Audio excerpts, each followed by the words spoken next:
T20 world cup 2026ను team India విజయంతో ప్రారంభించింది. తొలి మ్యాచ్లో అమెరికాపై 29 పరుగుల తేడాతో గెలిచిన సంగతి తెలిసిందే.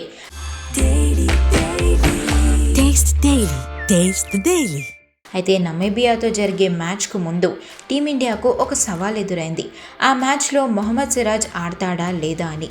జస్ప్రీత్ బుమ్రా అనారోగ్యం కారణంగానే తొలి మ్యాచ్లో ఆడలేదు. హర్షిత్ రాణా కూడా గాయపడడంతో సిరాజ్ టీంలోకి వచ్చాడు.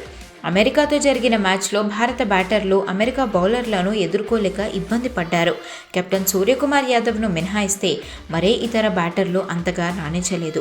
అభిషేక్ శర్మ గోల్డెన్ డక్ కాగా తర్వాత ఫీల్డింగ్ చేయడానికి కూడా ఫీల్డ్లోకి దిగలేదు.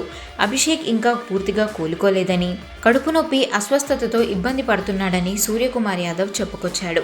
వాతావరణం కారణంగా స్టార్ పేసర్ జస్ప్రీత్ బుమ్రా జ్వరంతో బాధపడుతున్నాడు. బుమ్రా కోలుకొని తిరిగి టీంలోకి చేరే అవకాశం ఉంది. వాషింగ్టన్ సుందర్ ఢిల్లీలో టీమిండియాతో చేరతాడని సూర్య ఇప్పటికే చెప్పాడు కూడా. నమీబియాతో జరిగే మ్యాచ్లో బుమ్రా ఆడితే సిరాజ్ ప్లేయింగ్ 11లో చోటు కోల్పోవాల్సి ఉంటుంది. తొలి మ్యాచ్లో అద్భుతంగా బౌలింగ్ చేసినా కూడా బుమ్రా టీంలోకి రావడంతో సిరాజ్ తప్పుకోక తప్పట్లేదు.